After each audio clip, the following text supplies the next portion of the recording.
172 from the Stansbury's Catechism of the Constitution. Catechism, number 172. Number 172. Did the states give up any other powers? Yes, to the general government in Washington, D.C. They made a bargain. He calls it a contract, where one party gives up something to get what they want, and the other party gives up something to get what they want. It's called a contract, a quid pro quo. If one party will give up something to get what they want, the other party then is required to give up something to get what they want. I want your $100. You want my dog, my coon dog. I want your $100 and you want my coon dog. So give me your $100 and I'll give you my coon dog. See, both parties in a case like that are giving up something to get what they want. And the ideal of contract at common law is that each party gets more of what they want than they give up. That's the idea. Are you willing to give up $100 for my coon dog? I don't want the coon dog. You want the coon dog. I want the $100. You want the coon dog. It's a win-win. It doesn't always work that way, but that's what he's saying, that's what happened in our Constitution of the United States. The states gave up a few things, and they gave those powers over to the general government in Washington, D.C. You see, each one of the states, the 13 original states, and all the other states now, at that time, they were sovereign nations. Sovereign nations. What's a sovereign nation? That's a nation of people that answer to no power on earth. That's called sovereignty on earth. No power on earth. The nation we call England and Britain answers to no power on earth. The United States answers to no power on earth. That's why we call ourselves a sovereign nation. But each of the states of the United States, the 13 original states, answered. They were sovereign nations after that war we had with Britain for separation. They answered as a matter of law to no power on earth. But then they got together and said, well, we're going to give up some of our power, each of the states, to the general government in Washington, D.C. to do something. We're not giving up our power. We're giving it to this government in Washington, D.C. It came to be there to do these things. What? National defense, bankruptcy, admiralty law. Those are the three big ones. National defense, bankruptcy law, and admiralty law. The general government in Washington, D.C. has jurisdiction over bankruptcy. None of the states, by our Constitution's terms, can give people bankruptcy protection. What's bankruptcy protection? That's the protection against obligations of contract. That's the power to do away with obligations of contract. That's what bankruptcy is. Give you protection from your debtor or from your creditors if you go bankrupt. The general government has that, and we went over that in previous presentations. I won't go over why, but it's a simple reason: to keep the commerce between the states going. It wouldn't work otherwise. Admiralty law, the states gave that up and said, we're going to give that to the general government in Washington, D.C. Why? So that one state won't block a river traffic going into another state and try to skin them out of tolls and fees, and so that commerce would be regular throughout the sovereign states of the United States. They gave up the power of weights and measures to set weights and measures and the value of the dollar to the government in Washington, D.C. Why? So that commerce, goods and services, would flow across state lines with regularity, key word, regular, in the Constitution. When I drive from Indiana to Illinois to Iowa to Missouri, Montana, Kansas, Nebraska, I don't have to take my own measuring container to measure out what a gallon of gas is, so I don't get robbed when I say, oh, I'll give you a gallon of gas for $3. But I see that his gallon is smaller than my gallon bucket or my gallon container. Well, I don't have to measure it out myself, see? Why? Because the state of Kansas, when I go into Kansas, that state doesn't have a different standard of measurement for a gallon than Illinois, Iowa, Wyoming, Colorado, it's all the same. That way, we don't stop to consider that's a jurisdiction that each of the states have given up to the general government to set those standards. A bushel is a bushel throughout the United States the same. A peck is a peck. A gallon is a gallon. A quart is a quart. A pint is a pint. A teaspoon, a tablespoon. All the same throughout the United States by law that Congress has put in place. They have jurisdiction to do that. Standards of weights and measures. But notice, all of those things they gave up are for what? To keep commerce, goods and services flowing with regularity throughout the United States. That's the reason that the states agreed to give up those jurisdictions. Remember when we prayed? God is the God of government. And we said, may thy kingdom come. Thy kingdom, thy arrangement of spheres of jurisdiction. That's what God's kingdom is, his arrangement of spheres of jurisdiction. Are these things that I'm mentioning what he wants, that the national government would have the jurisdiction, the sphere of jurisdiction, exclusive sphere of jurisdiction to say what a bushel is and a gallon and a quart and a peck? Yes, Deuteronomy tells us that. As a matter of nations, standards of weights and measures are to be uniform throughout. Same law. The Bible says that. These are concepts we get from the massive influence this book has had upon us. Massive, unmeasurable influence, like no other people, no other nation in the history of Adam's race. So when we look at our Constitution of the United States, we find the same fundamental principles there that we find in the law. That's what this book is. It's a book about law, everything in it, everything. Even the necessity of Jesus Christ to pay the penalty for your sins is a matter of what the law of God says and what God reveals as his will. And the day you sin, you die. And the day you sin, you're cut off from God. Muth in the Hebrew, death. And the Godhead sent the Messiah to pay that penalty. Everything's a matter of law. Everything. And to tune into that is to make the world open up and you see the kingdom of God. You cannot see it otherwise.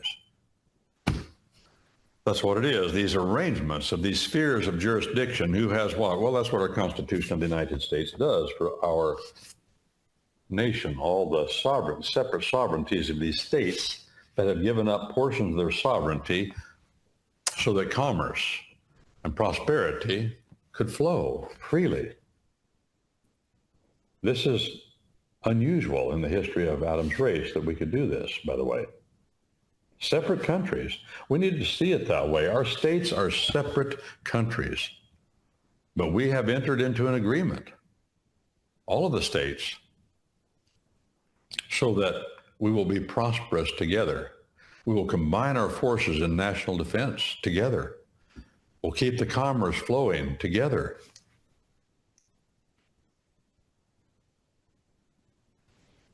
What else are the states forbidden to do? Question 173. What else are the states forbidden to do? No state of the United States, answer, can lay any duty on exports or imports. Can lay any duty on exports or imports. If meat, one fellow, a famous case in Pennsylvania, an Amishman, a Dutchman, raising cattle, hogs, chickens, butchering them right on his place and shipping them throughout the United States. What if he ships them to Oregon and they come in there and they say, look, you're going to sell stuff in Oregon from Pennsylvania, you got to pay what we call a tariff, you see. That's another name for it, a tariff. Just to ship your stuff in here. Because we want to encourage a production of meat in our state, and when you sell it here, it drives the price down. The Constitution of the United States says that Oregon can't do that. No, he just ships his stuff FedEx, sometimes in dry ice to keep it cold. I've talked to him. He just ships it. Nobody worries about any duties, and that keeps our wealth flowing and our services and goods. I live in Terre Haute near the state line between Illinois and Indiana. It's right on the line. Constantly. Heating and air conditioning men have those businesses going back and forth. Painters, salesmen of building materials. It's that way on every border of every state. They don't pay duties. They don't worry about it. Keeps the commerce going between the states. By the way, notice it says here a duty. What is a duty? Well, that's a name that people in our English-speaking world have given to a tariff. All taxes, you pay it to the government. Why do they call it a duty? A duty. Duties on liquor, for instance. Why do they call it a duty? Duties on cigarettes. Why do they call it a duty? That's a tax.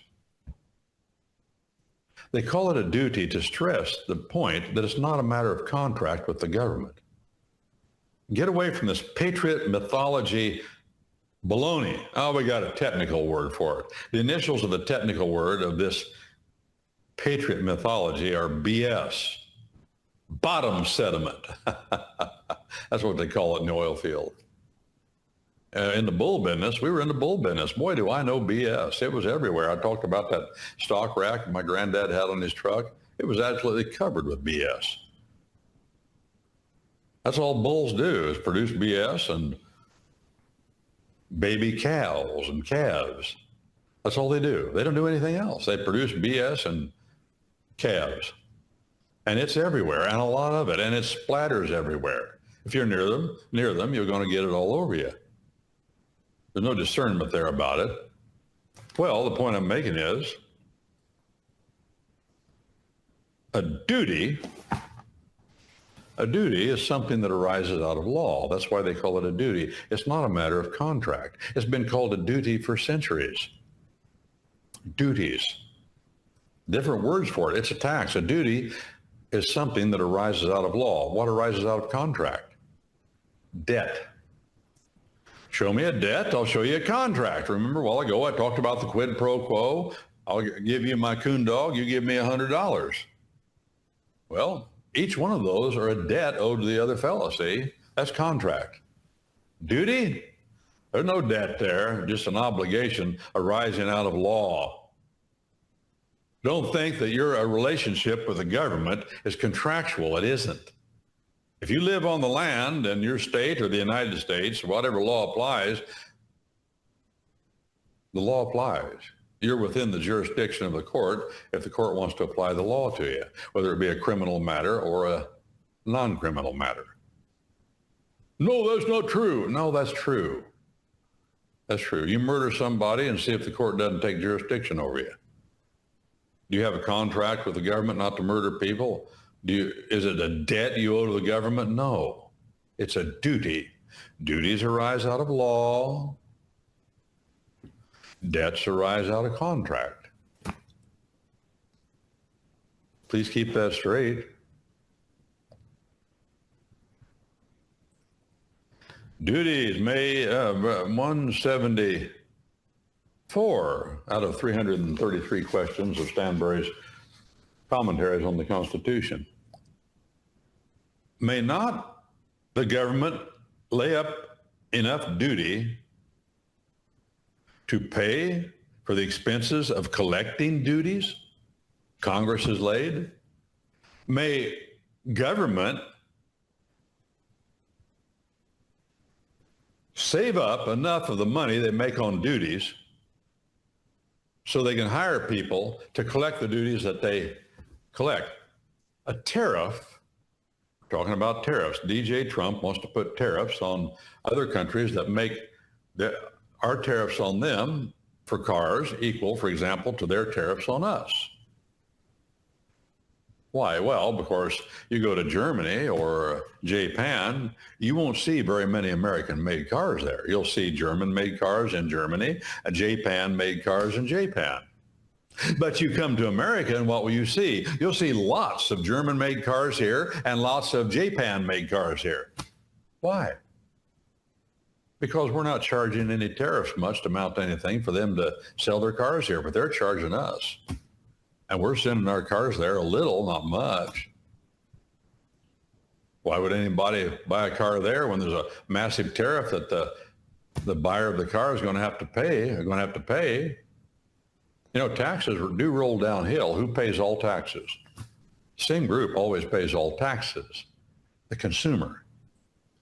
If DJ Trump puts a tariff on cars coming into the United States and you want one of those Japanese or German cars, who's going to pay that tariff? Well, the people bringing it in will pay it, but then they're going to attach that much on the sale of the car, and you're going to end up paying it. That's the way it always works. Has to work that way. You buy gasoline at the pump, the fellow that sells the gas demands you pay him the tax on the gas. He pays the government, but then you got to pay him. He attaches that to the gas. Taxes always are on the consumer, always, always, always, never on anybody else if they can pass it along.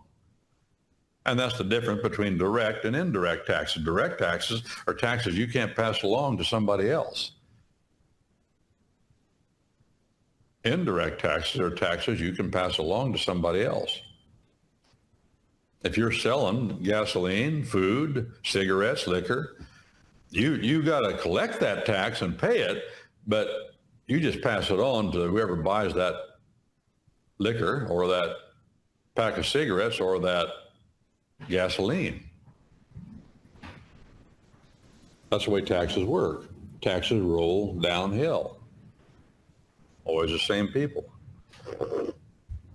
When we were in the bull business, we were charging $5 per calf. If a bull produced a calf, you paid us $5. Most folk that we leased bulls to had 4 or 5 old cows, maybe 20 in some cases, but not many. And then they were on the honor system to pay $5 a calf. Well, the government came along and said, no, you got to have a license to do this.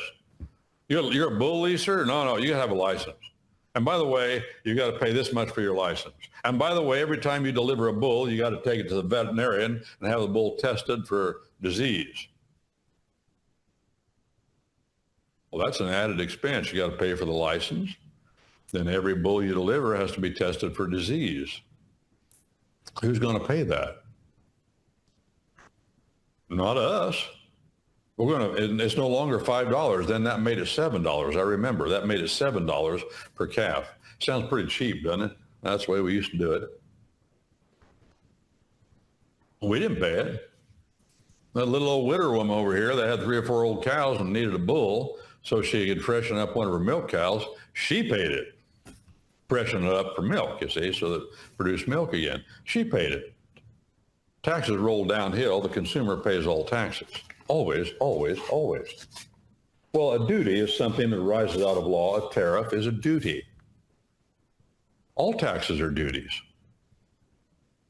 Say, well, I have a contract with the government, therefore I don't owe them any taxes. Bad idea. Think of something better than that. That won't work anyway. And it's not even legally true. That is patriot mythology. It is rampant. I was dealing with it yesterday. I got frustrated because I say these things to the same audience and they keep coming back and telling me, no, that ain't true, and talk like they didn't hear anything I said. Of course, they're believing somebody else, not me. That's the way that works. I get it. I'm speaking to the cubic foot of air. I've always said this. Always, well, for the past 40 years, I'm speaking to the cubic foot of air in front of my face. It may go somewhere. It may not. I'm comfortable with that now. Oh, sometimes it gets to me. There are a lot of folk manipulating patriots. Patriotism's not in fashion, you know. Go to Europe and start talking about being a patriot and Second Amendment and Constitution of the United States. And most Americans now are ashamed to do that, especially those that have money and think they're running things. They're embarrassed by all that idea. The Bible, the Constitution, guns, gold, that embarrasses them. That embarrassed me a bit, and I don't want it to embarrass you either. Embarrassed by what God wants? That's a bad position to be in. Embarrassed that we talk that there is a God, a maker of heaven and earth, and then run off and listen to some some priest who runs a pedophilia ring, like the Pope of Rome, listen to him, evaluate what he said, hang on every word. Why? You think he knows something you don't know? No, he knows less, ever learning, never able to come to a knowledge of the truth. Promoting evil, child trafficking, who are you kidding? It's shocking to me to watch people that call themselves patriots get caught up listening to a pervert like that. Not only is he a pervert as doctrine, he follows doctrines of demons and promulgates them, but the crowd he's with are sex perverts. They are child molesters, organized, vicious, dangerous. Get away from them. It's awful. I say that out of love. Broad is the way that leads to destruction. America was not founded upon the Pope of Rome. No. America was founded in having rejected all that European, filthy, ugly, dirty, rotten, low filth. Mangy, ugly, egg-sucking. That's what they say here in the Wabash Valley. Of course, you wouldn't know what that means unless you've seen a mangy coyote. Sad thing. Or an egg-sucking dog. If you've never had an egg-sucking dog, you don't know what an egg-sucking dog is. When you're in the egg business, like all the women were, once a dog starts sucking eggs, you about have to shoot them. That's your livelihood. Not that we're against dogs, but, well, if you could keep your dogs out of the hen house, I suppose. But our hen houses were built. My grandmother's father built them out of virgin red oak and white oak. What solid building material we had. Hard to imagine. And the nests were built out of white oak and red oak lumber. Solid. And they were up high where a dog couldn't get in.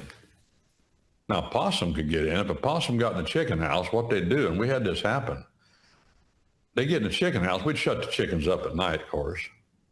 But they'd get in the chicken house during the day when the door was open, crawl over, climb up and crawl over into one of those nests, were about, well, yay high, and just sleep in there during the day. Then we'd shut the chickens up at night, and they'd come out and catch a chicken and strip the meat off its bones. We were losing chickens. Then they'd crawl back into the smart critters, those possums. You ever see a possum play dead? You've heard that saying, he's playing possum. That means he's acting like he's asleep or dead.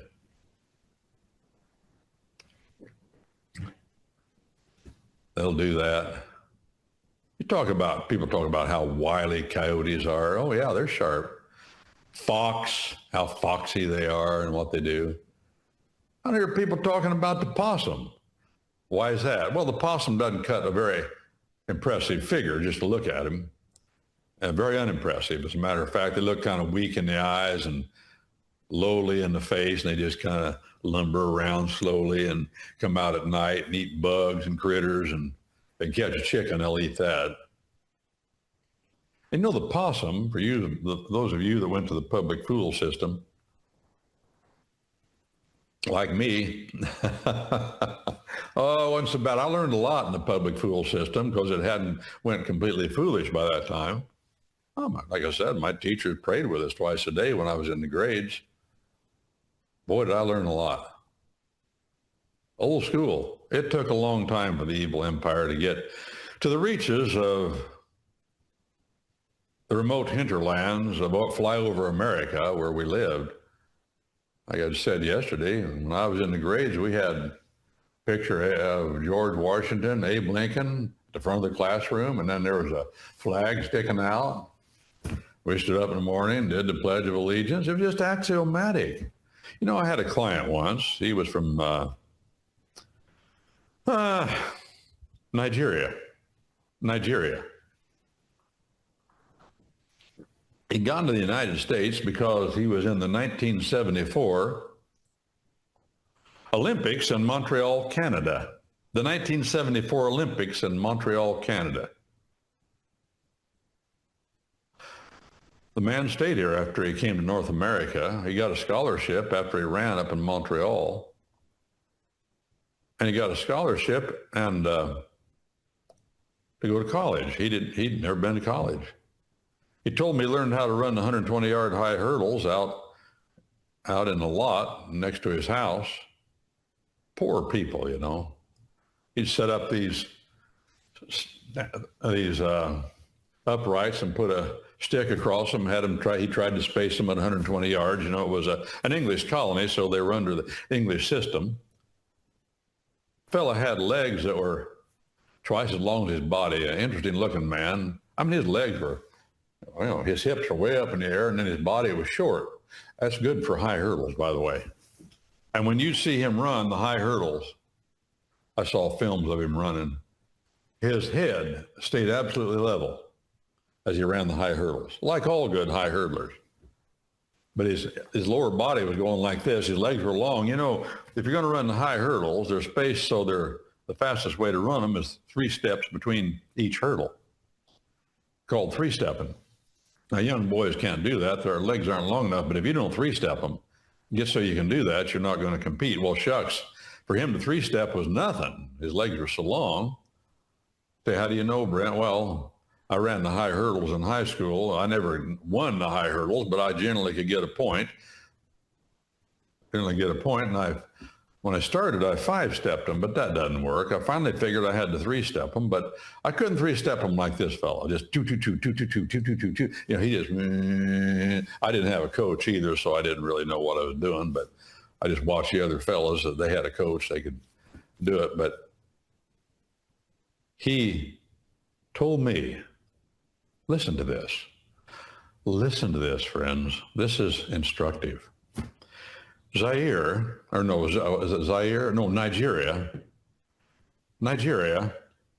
became independent from England, Britain, back in the 60s. Colonialization and the English Empire was going away. There was nobody in that country had any money at all. There was no upper class. It just wasn't there. But his father was an active man, and somehow he got appointed Secretary of Agriculture. Of course, they didn't have any agriculture to amount to anything. You know, they had a few people herding some longhorn cattle out in the bushland someplace, and they were eating the wild critters. Ask a fellow from Nigeria about 1910. I had that radio show in West Terre Haute, 2 FM, 2 AM stations, drive time in the morning.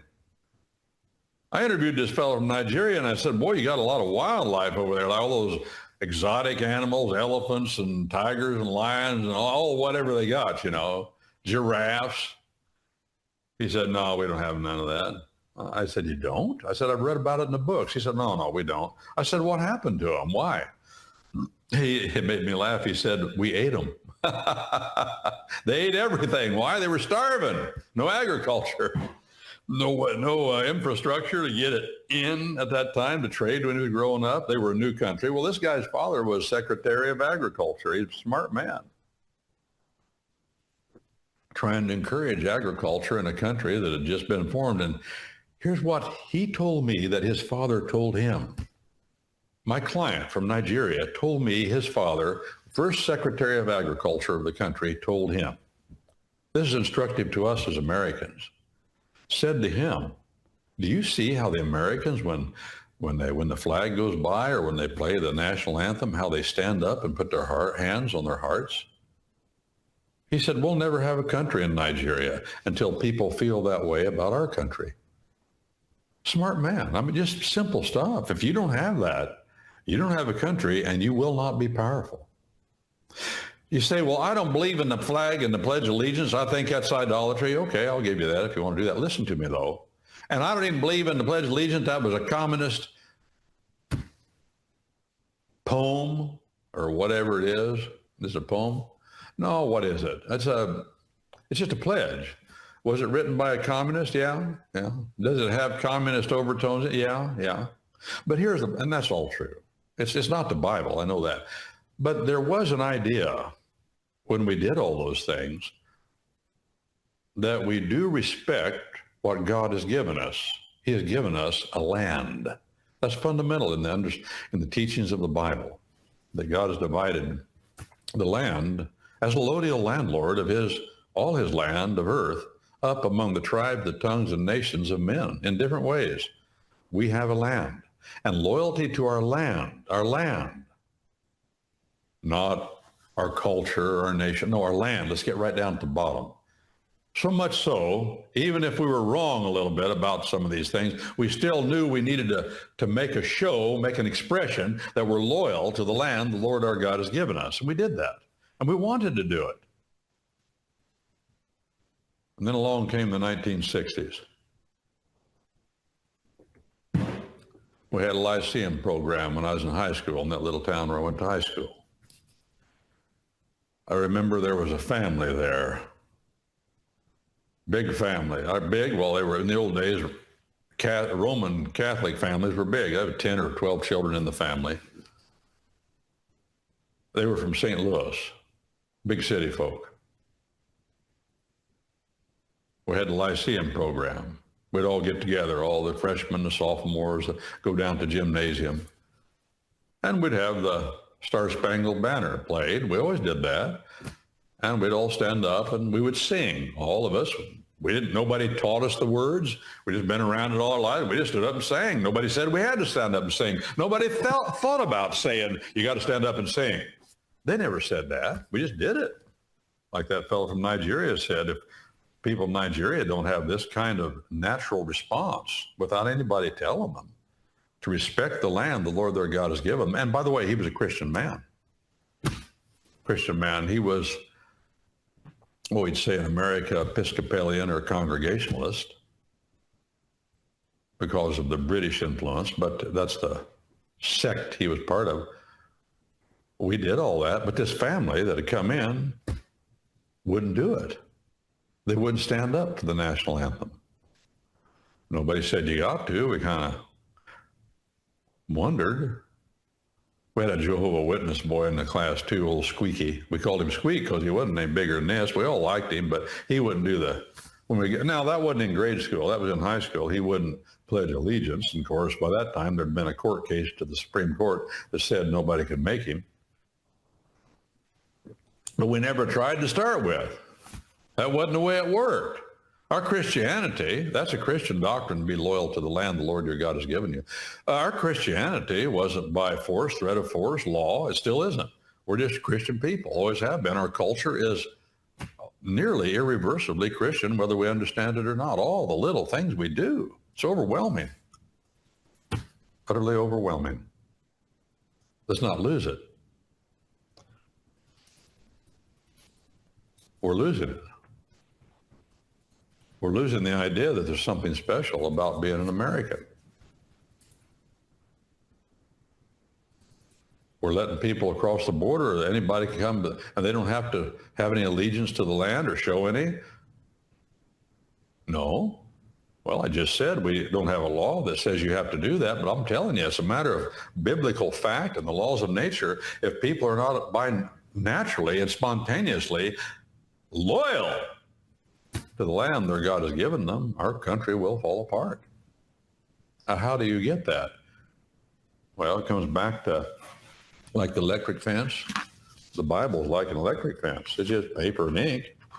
Like the electric fence, it has no power in it until it's grounded, until I contact it. And it goes in here, it's grounded right down to the ground here on land, and the Spirit of God then uses this, like the electric fence, to conduct itself like electricity, like the wire of the electric fence conducts electricity into my body going down the ground when I grab it. That's the way it works. And you're grounded. God takes you down to the ground. He wants you on the ground. He wants you working here. He wants you to occupy until he comes. And you can't do that without the Spirit of God, without the new birth from above, because like the sailor with the wooden leg, unless that wooden leg is wet, it won't conduct electricity. And unless your body is filled with the Spirit of God, this power of God will not flow from this through your body to ground.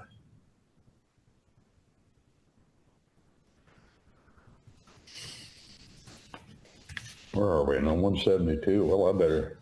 174. States are forbidden to lay duties, imports, taxes on exports and imports.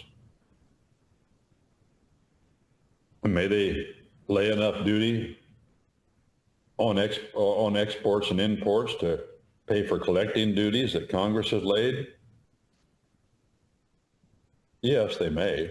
If you go into California, we'll end with this one, Miss Francine, this one, 174. You go into California, there are employees there. They're supposed to inspect your car for fruit. This started under Jerry Brown when he was philandering with Linda Ronstadt. Remember that back in the 70s? I remember it well. I lived in California at that time. Oh, the fruit fly was going to destroy the fruit industry, and so he put up these things when you're going into California. Then they had to hire these employees and pay for all that. Well, the Constitution of the United States says if you do that and you lay taxes to pay for that, if there's any excess taxes that a state, any excess of the taxes they collect to pay those people to do that, they got to give it to the Treasury of the United States. Did you know that? It's true. Why? Because we're not allowed to take money from people, or the states aren't allowed to take money from people for commerce going in and out. And if they do have any left over from doing that, like California, they give it to the federal government by law, by our Constitution of the United States. You see how all this works out? This is Brent Allen Winters, commonlawyer.com, www.commonlawyer.com, commonlawyer.com.